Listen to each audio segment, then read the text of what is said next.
Shadows in the City of Light. A single knock on the door unravels Layla's carefully constructed world, drawing her into a perilous dance of forbidden desire and buried secrets. In the glittering backdrop of Paris, two men, her husband and his enigmatic son, hold the keys to her salvation and her ruin. One night changes everything, and the truth threatens to consume them all. It began on a sultry evening in Paris, the kind of night when the air itself seemed to hum with secrets.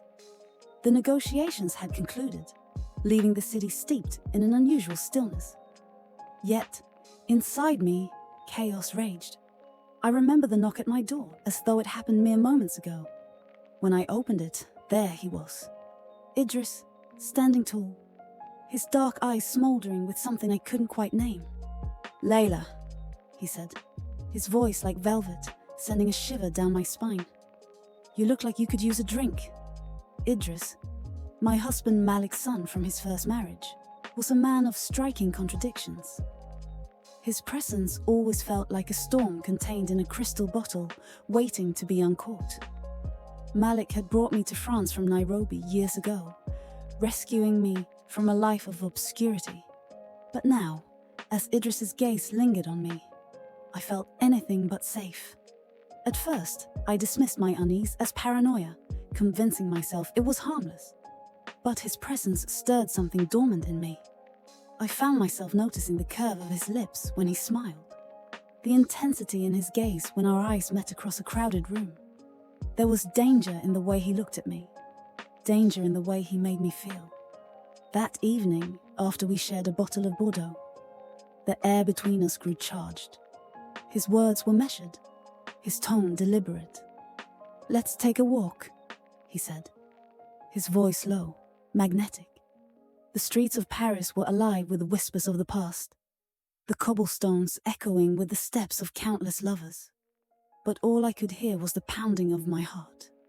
We walked in silence, the city's golden lights flickering like a constellation beneath our feet. His hand brushed against mine, and a jolt shot through me. "Laila," he said softly, his voice tinged with something forbidden. "Do you see me only as Malik's son, or as something more?" I stopped, unable to answer. His words hung between us, heavy and undeniable. The night enveloped us, and before I could think, he closed the distance between us. His lips grazed my ear, his breath warm against my skin. "I've wanted you for so long," he whispered. The confession was a spark to dry kindling, igniting something wild and uncontrollable within me. I should have pulled away. I should have told him to stop. But when his lips met mine, I surrendered to the fire. The kiss was electric, a collision of longing and guilt. My mind screamed at me to remember Malik, to remember the vows I had taken. But my heart and body betrayed me, pulling Idris closer as though he were the only thing keeping me alive. When the night finally released us, the weight of what we'd done came crashing down. I lay awake in my hotel room, the ghost of Idris's touch still burning on my skin. He had fallen asleep beside me, his arm draped possessively over my waist. I stared at the ceiling, the enormity of my betrayal pressing down on me like a suffocating shroud. Malik was thousands of miles away in Nairobi, navigating delicate negotiations that could shape our future. And here I was, unraveling everything we had built. As dawn broke, its light was merciless, casting harsh truths into every corner of the room. I slipped out of bed, my movements careful not to wake Idris. My reflection in the mirror was a stranger's, disheveled, haunted, and raw. But Idris was awake, his gaze following me as I dressed. "You can't just leave," he said, his voice rough with sleep and something darker. "You feel it too, don't you? This isn't just a mistake." I turned to him, my heart a battleground of conflicting emotions. "It has to be," I said, my voice barely above a whisper. "It can't be anything else." His expression hardened, a storm brewing in his eyes. "You're lying to yourself, Laila." I fled the room, my feet carrying me down the hotel's empty hallways. Each step felt like a descent into something deeper, something darker. The elevator's polished doors reflected my tormented face, a cruel reminder of the woman I had become. By the time I reached the lobby, I was suffocating under the weight of my choices. Later that evening, I called Malik. His voice, steady and warm, was an anchor in the tempest of my guilt. "Laila," he said, his tone laced with concern. "What's wrong?" My throat tightened. "Malik, I need to tell you something," I began, my voice trembling. "Something I've done." The silence on the other end was deafening, and I knew that whatever came next would change everything. I didn't hear Malik's response immediately. The static of my own thoughts drowned out everything else. My grip on the phone tightened as I braced myself. "Laila," he finally said, his voice calm but edged with something unspoken. "I'm listening." My resolve faltered. How could I confess what I had done without shattering him? "I made a mistake," I whispered, my voice breaking. "A terrible mistake." "What kind of mistake?" His tone sharpened, his patience wearing thin. Malik was a man who valued honesty above all else, and I had never felt so unworthy of him. "I can't do this over the phone," I said, tears threatening to choke me. "We need to talk in person." "I'll be on the first flight back," he replied without hesitation. "Laila, whatever it is, we'll face it together." The words should have comforted me, but they only deepened my guilt. As the call ended, I felt the walls of my world closing in. I knew I had only bought myself a few hours before Malik arrived. Hours to decide what to say, how much to reveal, and hours to prepare for Idris, whose shadow I could feel looming over me even now. The knock at my door came just as I expected. Idris didn't wait for me to invite him in.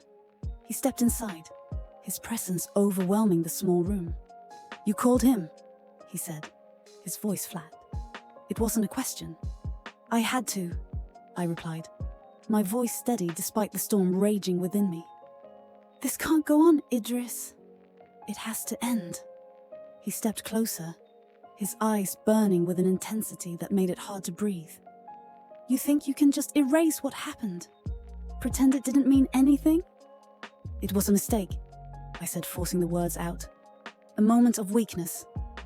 "Don't lie to me, Laila." His voice was low, dangerous. "You felt it too. You still do." I turned away, unable to face the truth in his eyes. "It doesn't matter. Malik is coming back. He deserves the truth, and I owe it to him to make things right." "And what about us?" he demanded, his voice breaking. "Do we mean nothing to you?"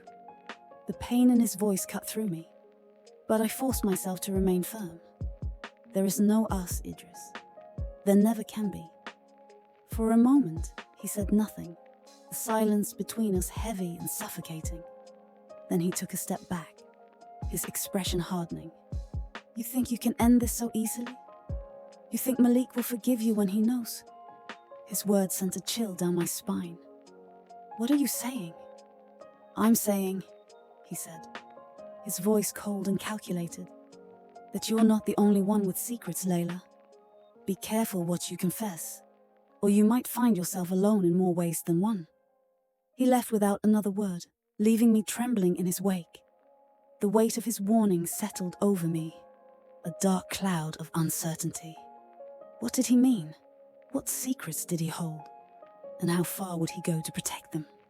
As the hours ticked by, I prepared for Malik's arrival, my mind a labyrinth of fear and regret. But one thing was clear. The choices I had made had set something in motion that I could no longer control.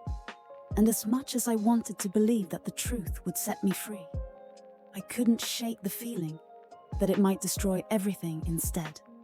The night Malik was due to arrive, the city felt unusually quiet, as though it too were holding its breath. I paced the room, my thoughts a chaotic storm. Idris's parting words echoed in my mind, each syllable a warning I couldn't ignore.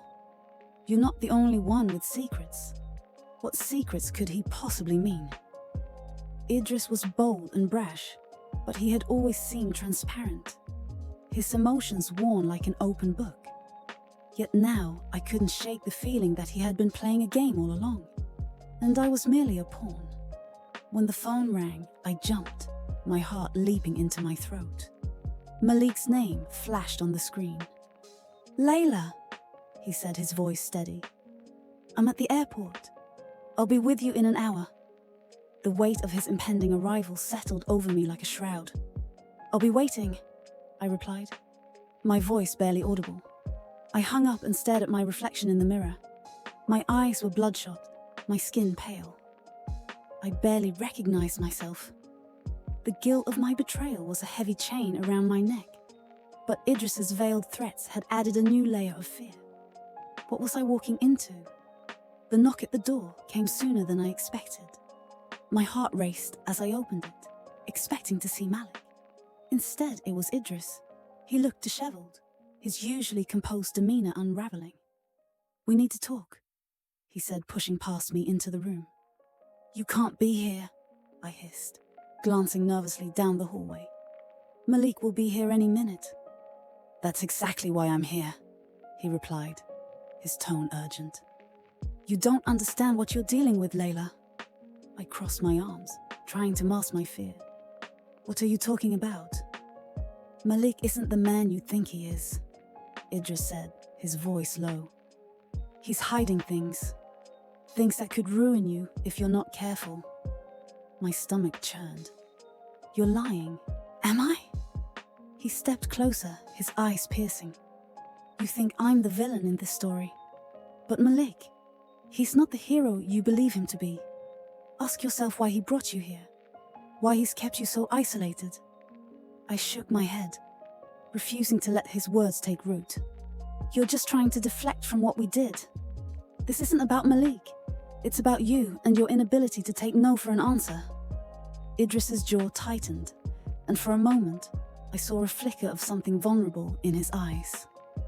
"You have no idea what you've gotten yourself into," he said, his voice barely above a whisper. "But you'll see soon enough." Before I could respond, he turned and left, leaving me alone with the storm of his words. I felt as though the ground beneath me had shifted, and I was teetering on the edge of a chasm. When Malik arrived, his presence was like a lifeline, steady and unwavering. He embraced me, his arms strong and reassuring. "Laila," he said, pulling back to look at me. "You've been crying. What's going on?" I opened my mouth to speak, but the words caught in my throat. Idris's warning replayed in my mind, intertwining with my own guilt. How could I tell Malik the truth when I didn't even know the full extent of it? "Malik," I began, my voice trembling. "There's something you need to know." He led me to the couch, his expression a mixture of concern and patience. "Whatever it is, we'll face it together," he said, his tone soothing. But as I opened my mouth to confess, the door burst open. Idris stood there, his face a mask of defiance. "Tell him, Laila," he said, his voice cutting through the tension like a blade. "Tell him everything." My heart stopped. Malik's gaze darted between us, his expression darkening. "What is going on here?" he demanded. I felt trapped, caught between the two men and the web of lies and truths that had ensnared us all. The air was thick with unspoken words, and I knew that whatever happened next would change everything forever. Malik's gaze settled on me, the weight of his expectation almost unbearable. Idris stepped forward, his presence looming. "Laila isn't the only one with something to confess," he said, his voice sharp with purpose. My breath caught. "Idris, don't..." But Idris ignored me. He turned to Malik, his dark eyes unflinching. "You think you know everything, don't you? About her, about me, about us. But you don't. You've been so busy crafting your perfect image that you've missed what's happening right under your nose." "Enough," Malik's voice boomed, silencing the room. He stared at Idris with a mix of anger and confusion. "You have 5 seconds to explain yourself." The silence that followed was suffocating. Idris's lips curled into a bitter smile. You brought Laila here because you needed her. Not as a wife, but as a piece on your chessboard. Do you want to tell her why, or should I? I turned to Malik, my pulse racing. What is he talking about? Malik's face darkened, his jaw clenched. Don't listen to him. He's trying to manipulate you. But Idris wasn't done. You wanted her because of her connections in Nairobi, didn't you? Because her father was once one of the most influential men in the region. This was never about love. It was about power. I stumbled back, my legs shaking. Is that true, Malik? Malik's silence was louder than any words he could have spoken. The betrayal hit me like a wave, but Idris's voice cut through the haze. And don't think I'm innocent, Laila. I've wanted to hurt him for years. You were just the perfect opportunity. My chest tightened as the room spun. Both men, the center of my life, had used me for their own twisted purposes. The revelation shattered something inside me. I'm done, I said, my voice trembling but resolute. With both of you. I turned and walked to the door, my heart pounding. For the first time, I felt the strength to escape the storm these two men had created. Behind me, I heard Malik's protests and Idris's laughter, but I didn't look back.